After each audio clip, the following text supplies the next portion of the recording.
Bonjour à tous et bienvenue dans cette troisième vidéo dédiée à Power BI et DAS. Dans l'épisode précédent, nous avons posé des bases solides avec le schéma en étoile et exploré la manière dont Power BI traite les données à travers ces trois phases. En l'occurrence, filtrer, grouper et résumer. Vous vous souvenez de la phase résumé, celle où Power BI effectue des calculs automatiquement? Eh bien aujourd'hui, nous allons prendre le contrôle total de cette étape. Au programme, la différence essentielle entre les mesures implicites et mesures explicites. Et surtout, préparez-vous, vous allez écrire votre toute première formule DAS. Vous l'avez sûrement déjà fait. Vous prenez un champ numérique comme montant des ventes. Vous le glissez dans un visuel et instantanément, après l'avoir déposé dans le visuel, Power BI affiche un total. C'est pratique, rapide et presque magique. Ce que vous venez de créer, c'est une mesure implicite. On parle d'implicite car vous n'avez pas demandé explicitement à Power BI de faire une somme. Il a déduit automatiquement en appliquant une agrégation par défaut. Généralement, la somme pour les champs numériques. Notez alors que cette fonctionnalité est idéale pour une exploration rapide des données car elle ne nécessite aucune connaissance en DAS.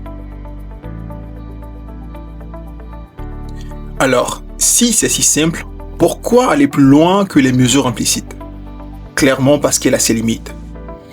Les mesures implicites se limitent aux agrégations standards, à savoir la somme, la moyenne, le min, le masse, etc. Impossible de créer des ratios, des pourcentages de croissance ou des comparaisons temporaires, notamment le year-to-date. La logique de calcul est cachée. Un utilisateur ou un collègue ne peut pas savoir ce que représente exactement le chiffre affiché, ce qui nuit à la compréhension et à la traçabilité des analyses. Également, les mesures implicites ne peuvent pas être référencées dans d'autres formules DAS. Si vous souhaitez utiliser le même calcul dans plusieurs visuels ou le combiner avec d'autres mesures, il faut recréer manuellement la logique à chaque fois. Et pour finir, elles ne peuvent pas être intégrées dans des formules complexes.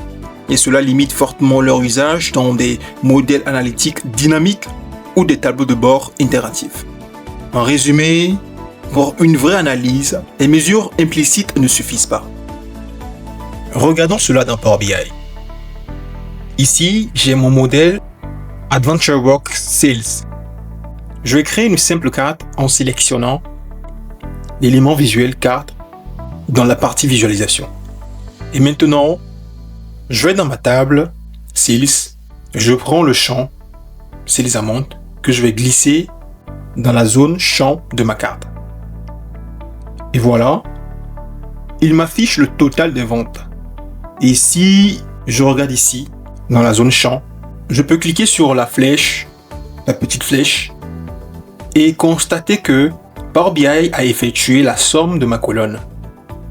Et je peux également choisir la moyenne, le minimum, le maximum, le nombre d'éléments distincts, l'écart type de ma colonne, la variance de ma colonne, la médiane de ma colonne.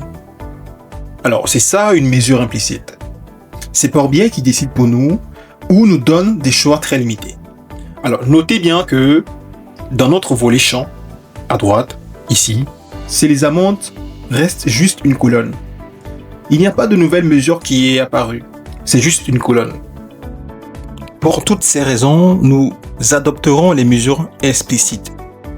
Explicites car c'est vous qui définissez précisément le calcul à effectuer grâce au langage DAS. C'est comme passer d'un plat tout prêt à une cuisine de chef. Un peu plus d'effort, mais un contrôle total. C'est à vous de définir exactement ce que vous voulez, des calculs simples aux plus complexes. La logique est visible, documentée et définie à une seule fois. Votre mesure peut être utilisée dans n'importe quel visuel. C'est la bonne pratique pour des rapports professionnels et évolutifs. Nous revenons dans notre Power BI Desktop. On va créer notre total des ventes, mais cette fois-ci en mode explicite. Je vais me diriger vers notre champ de données et cliquer sur les trois points dans l'alignement de Sales. on va apparaître ici notre menu contextuel et nous allons cliquer sur Nouvelle mesure.